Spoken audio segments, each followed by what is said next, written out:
Salut, j'espère que vous portez bien. Moi, c'est Elvis Conjo. Dans cette vidéo, on va essayer d'analyser un cas de figure de deux personnes qui ont le même parcours en tant que diplômés et qui entrent tous deux dans la fonction publique, mais qui après vont avoir des vies différentes.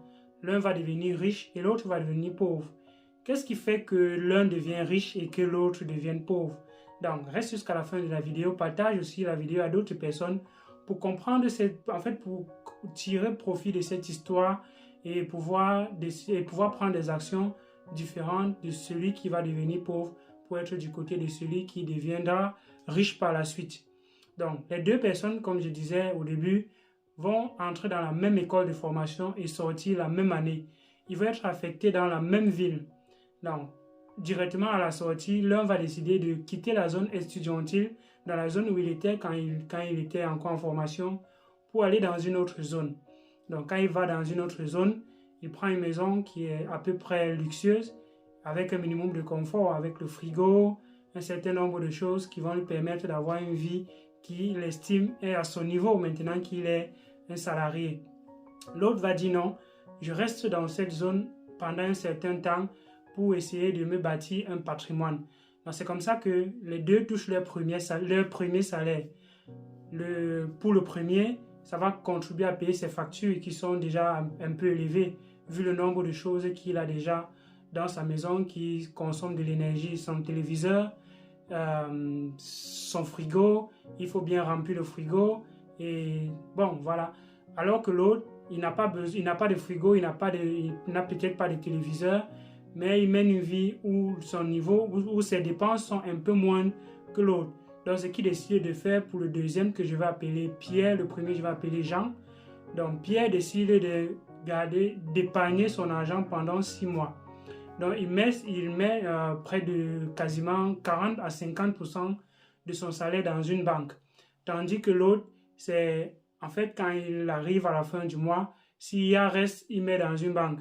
Et généralement, il n'y a pas reste parce que il faut des habits un peu plus luxueux, il faut des chaussures un peu plus luxueuses.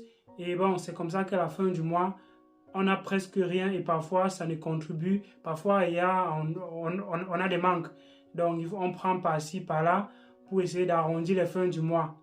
Donc, voilà déjà une différence qui est significative au niveau des deux vies.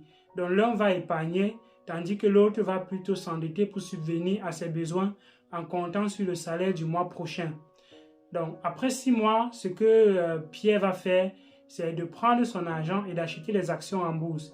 Il va acheter les actions d'Amazon ou bien de Facebook ou bien de ces grandes entreprises-là où on peut être actionnaire sans faire partie du bureau et autres.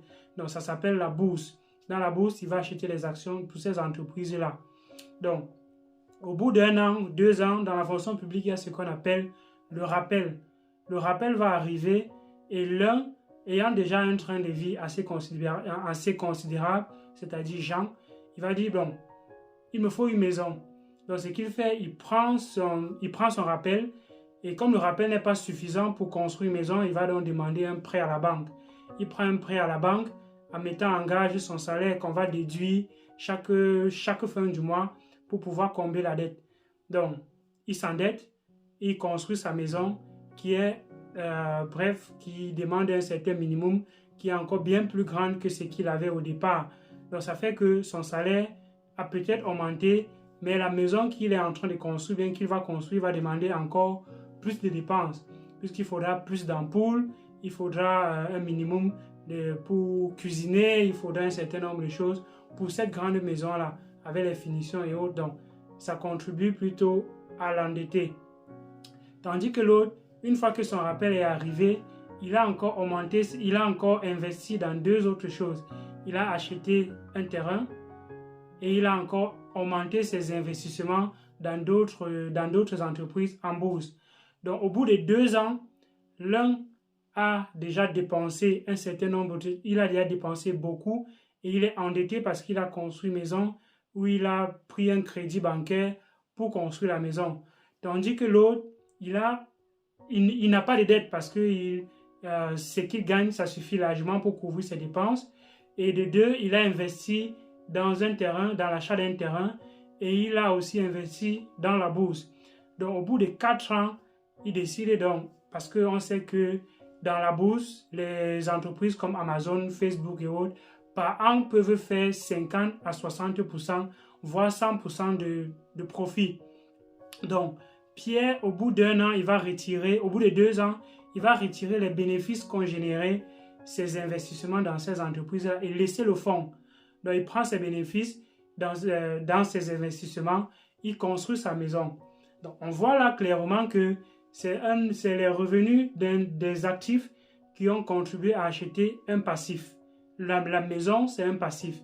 Alors que Jean, ce qu'il a fait, dès qu'il a eu son salaire, il a directement acheté des passifs. Donc voilà l'erreur et la différence de vie entre ces deux personnes. Donc ils vont gagner le même salaire, mais avec les objectifs différents, avec des moyens de dépenses différents. Et au bout de 4 ans, il va falloir se marier. Jean, ce qu'il va faire, c'est encore prendre une autre dette pour se marier, parce que lui, il ne fait pas d'investissement. Tout ce qu'il fait, il vit uniquement aux dépens de son salaire.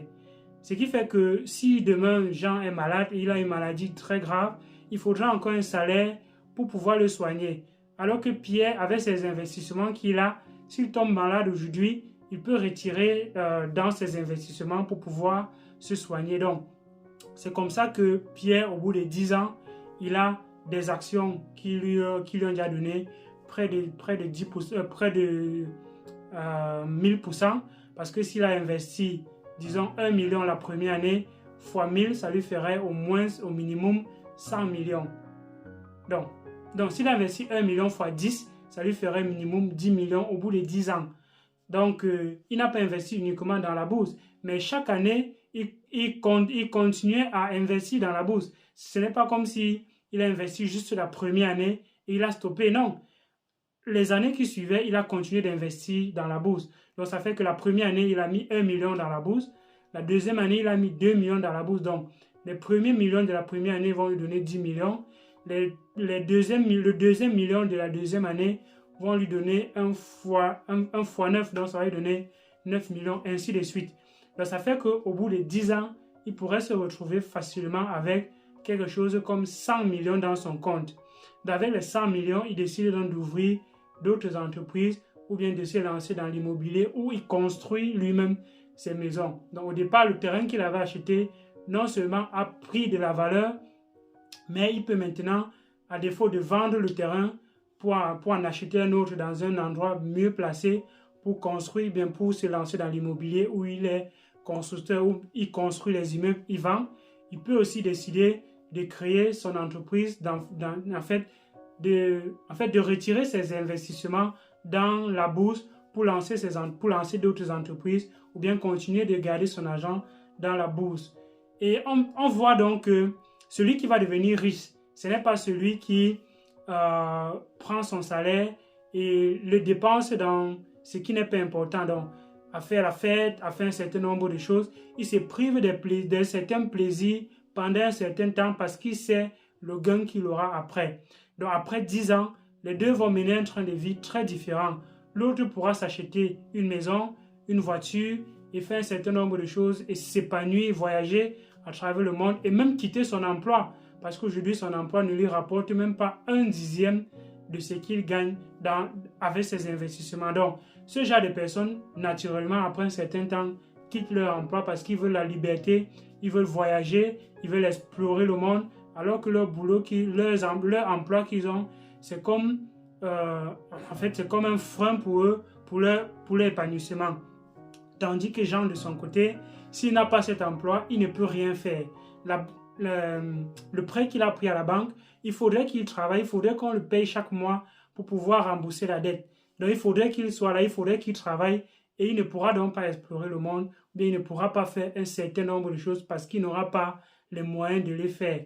Donc voilà l'exemple de deux personnes qui vont avoir des trains de vie différents et qui vont investir de façon différente leur salaire. Donc, est-ce que tu es Jean ou tu es Pierre? Ce que tu fais aujourd'hui, est-ce que ça va contribuer à te rendre riche demain ou ça va contribuer à t'appauvrir? Donc, voilà l'exemple de deux personnes que tu peux utiliser pour pour bâtir ton empire, pour bâtir l'empire que tu veux, pour avoir la vie que tu veux dans 10 ans. C'était Elvis Condio. J'espère que cette vidéo t'a donné les idées, un peu d'idées de comment est-ce qu'il faut investir son argent. Et reste scotché sur cette chaîne pour ne manquer aucune de mes vidéos. Abonne-toi et active la cloche de notification. Et à une prochaine vidéo. Ciao.